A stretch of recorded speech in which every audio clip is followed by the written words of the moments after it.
السلام علیکم دوستو، میں ہوں محمد نوشاد قاسمی تارپوری۔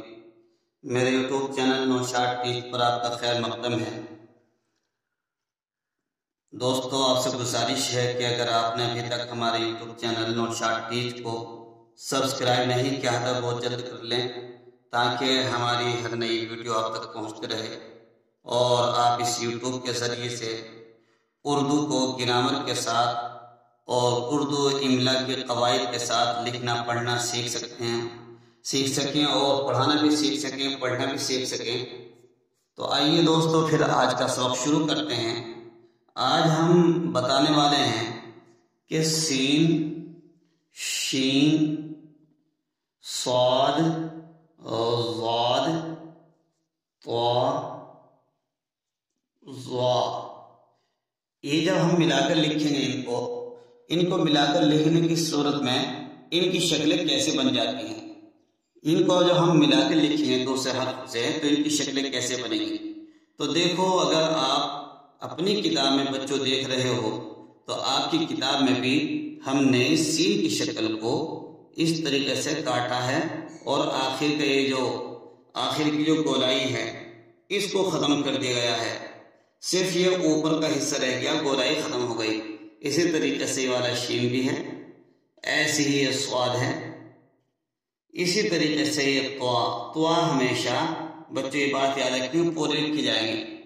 تو سین، شین، صاد، ضاد یہ بس لکھنے کے میں نقطوں کا فرق ہے، ایک جیسا لکھی جائیں گے یہ۔ تو اس کے لیے ہم بہت موٹی سی بات آپ کو بچوں بتانے والے ہیں۔ سب سے پہلے نمبر پر ہم آپ کو بتائیں گے طوا اور ضوا کے بارے میں۔ بچوں، آپ کو یاد ہوگا کہ جب ہم نے کتاب شروع کی تھی اور پہلا سبق آیا تھا با، پا، تا، ٹا، تھا، نون اور یا کے ملنے کی پہلی شکل، تو اس میں بچوں آپ کو بتلایا گیا تھا کہ الف سے لے کر یا تک کچھ حروف ایسے ہوتے ہیں جو بڑے خاندان کے ہیں۔ بڑے خاندان کا مطلب یہ ہے کہ وہ پورے کے پورے لکھی جائیں گے۔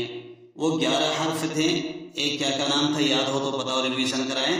ہاں، الف، دال، ڈال، زال، را، را، زا، زا، طوا، ضوا، واو۔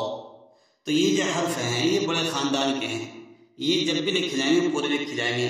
طوا اگر بیچ میں آ رہا ہے تب بھی پورا لکھا جاتا ہے، شروع میں آ رہا ہے تب بھی پورا لکھا جائے گا جیسے یہ، اور آخر میں آئے گا تب بھی پورا لکھا جائے گا۔ جیسے بیچ میں آنے کی مثال یہ آ گیا م تو ب، دیکھیے یہ طوا بالکل پورا لکھا گیا۔ اسی طریقے سے شروع میں آ رہا ہے طہور، تو طوا ہمیشہ شروع میں لکھ دیں یا آخر میں لکھ دیں، طوا ہمیشہ پورا لکھا جائے گا۔ اس لیے اب ہم طوا کے بارے میں کوئی بات نہیں کریں گے، طوا کی کوئی شکل نہیں ہوتی، یہ پورا لکھا جاتا ہے۔ اب ہم بات کریں گے ان چاروں حرف سے۔ یہ جو 4 حرف ہیں ان میں اصل 2 ہی ہیں، اس کے اوپر نقطہ رکھ دیں گے تو یہ شین بن جائے گا، ورنہ تو یہ سین ہے۔ بچوں، آپ کو ہم ایک بات اور بتلا دیں، ہم نے بتلایا تھا کہ سین 2 طریقے سے لکھا جاتا ہے، ایک تو اس طریقے سے اور ایک یہ طریقہ ہے۔ یہ طریقہ جو سین کا ہے اس کو کہتے ہیں کشش والا سین، اور یہ جو طریقہ ہے اس کو کہتے ہیں دندانے والا سین۔ دندانے والا سین اور کشش والا سین، اس میں فرق کچھ نہیں ہے، صرف نقطے کا فرق ہے۔ کشش والا سین اس لیے لکھ دیتے ہیں تاکہ لکھنے میں خوبصورت لگے اور آسانی سے اور جلدی سے لکھا جا سکے۔ اتنی دیر میں ہم شوشے بنائیں گے، اتنی دیر میں پورا سین لکھا جاتا ہے، صرف اتنا فرق ہے۔ اور جب کبھی 2 سین ایک ساتھ آ جاتے ہیں تو ان میں سے ایک سین کو کشش دے دیتے ہیں اور دوسرے کو دندانے دے دیتے ہیں۔ جیسے کہ آپ کے سبق میں بچوں ایک مثال آنے والی ہے، وہ مثال ہے شمس۔ یہ جو مثال ہے شمس کی، دیکھو پہلے والے میں کشش دے دی اور دوسرے میں دندانے دے دیے۔ اسی طریقے سے ایک لفظ اور آتا ہے کشش، اس میں ہم نے کشش دے دی اور دوسرے سین میں ہم نے دندانے دے دیے۔ تو کوئی فرق نہیں ہے، صرف نقطوں کا فرق ہے، بس اتنا یاد رکھیں۔ ایک سین کو کہتے ہیں دندانے والا اور ایک سین کو کہتے ہیں کشش والا سین۔ اب اس سین کے بارے میں سمجھ لیں کہ یہ جو سین ہے، سین اور شین، یہ دونوں آخر کا حصہ اس کی گولائی ختم ہو جاتی ہے جب ملا کر لکھے جاتے ہیں کسی حرف سے اور شروع کا حصہ پہلا حصہ باقی رہتا ہے. جیسے کہ یہ تھا، اب ہمیں اس کو ملا کر لکھنا الف کے ساتھ، یہ بن گیا شام. اسی طریقے سے دوسری مثال میں آپ کی کتاب میں ہے، جیسے یہ ہے. اب ہمیں اس کے ساتھ با لکھنا ہے تو ہم لکھ دیں گے بائے، تو یہ ہو جائے گا شب. تو یہ سین شین کی پہلی مثال ہے اور پہلی شکل ہے سین شین صاد وا تا کی، اور یہ اس کا حروف شروع کی گولائی ختم کر دیں گے پہلی شکل میں، اور آخر کی گولائی ختم کر دیں گے اور شروع کا حصہ باقی رہے گا. جیسے کہ آپ کی مثال میں اس کے اندر اور کچھ نئی بات نہیں ہے، صرف اتنی بات یاد رکھنی ہے. ہاں البتہ اتنا یاد رکھنا ہے سین شین میں 3 دندانے ہوتے ہیں، یعنی کہ یہ اس طریقے سے 3 1 2 3، باقی یہ گولائی ہوتی ہے. یہ 3 دندانے ہیں، نہ تو 4 دندانے لگانے نہ ہی 2 دندانے لگانے، پورے ہی 3 دندانے لکھنے ہیں. اسی طریقے سے اگر ہم نے 2 کے بجائے 3 کے بجائے 2 یا 1 لکھ دیا تو یہ املا غلط ہو جاتا ہے. اسی طرح سواد اور زواد ہے. سواد زواد میں بھی جو شوشہ ہے، سواد کے بعد جو شوشہ دیا ہے یہ سواد کا جز ہے، یہ گولائی دے دی گئی ہے. یہ جو یہ والا دندانہ ہے، یہ والا یہ سواد کا جز ہے. اگر ہم نے اس کو ایسے لکھ دیا، ہم نے کوئی شوشہ نہیں لگایا، جیسے ملا کر اگر ہمیں لکھنا ہے یہ ہے صبح، صبح اس وقت صحیح لکھا گیا. اگر ہم نے بغیر ملائے لکھ دیا یوں کر کے تو یہ صبح غلط ہو جائے گا، یہ املا غلط ہو جائے گا. اس لیے بیچ میں صبح کے بیچ میں دندانے کا لگانا ضروری ہے.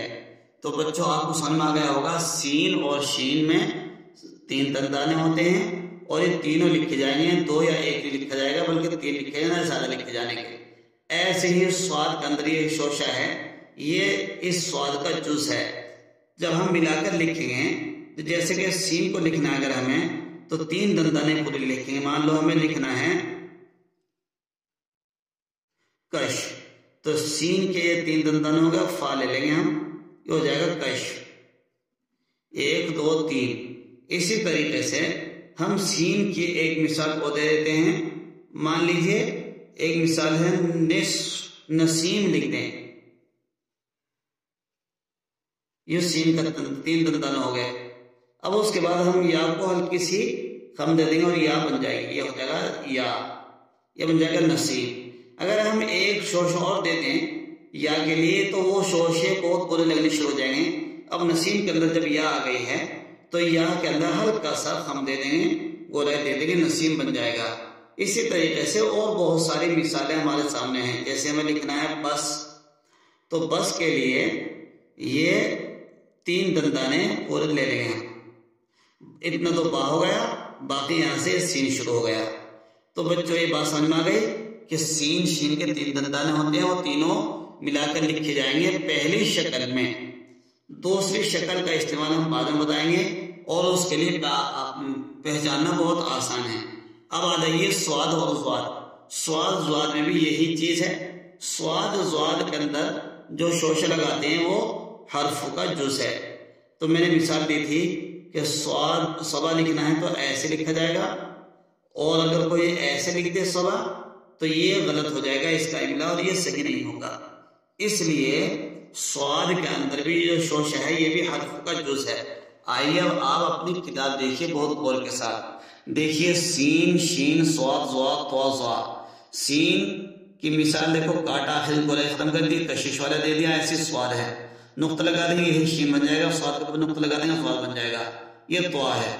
تو آپ سین کی مکمل سین تھا، اس کے آخر گولائی ختم کری، یہ شکل یہ بنی. اس کے ساتھ میں پلس کیا، الف کو پلس زبر بن گیا سین الف زبر سا. ایسے شین با زبر شب، طوا الف زبر طوا دیکھیے طوا پورا لکھا گیا. زواد دال زیر زید. دیکھو اس کے اندر زواد کو دال کے ساتھ ملایا تو اس کے اندر بھی یہ شوشہ آ گیا. اسی طریقے سے آپ کے نیچے مثالیں ہیں سات، سین الف زبر سا تا ساکن سات، شین الف زبر شا میم ساکن شام، صاد الف زبر صا فا ساکن صاف، طا الف زبر طا ہا دا زیر ہر طاہر، طا زبر طا ہا الف زبر ہا طہارت زبر طہارت. شین میم صبر شم، سین ساکن شمس، یا اس کو سین موقوف بھی کہہ سکتے ہیں۔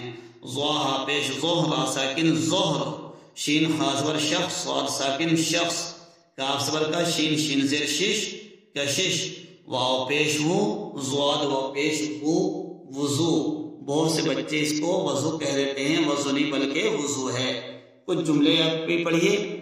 طاہر شام کو آنا، ساتھ پینسل لانا، ہر دم با حضور ہے، سب کا ادب کر، حضور کی بات مان، ارشد مسجد کا ادب کر۔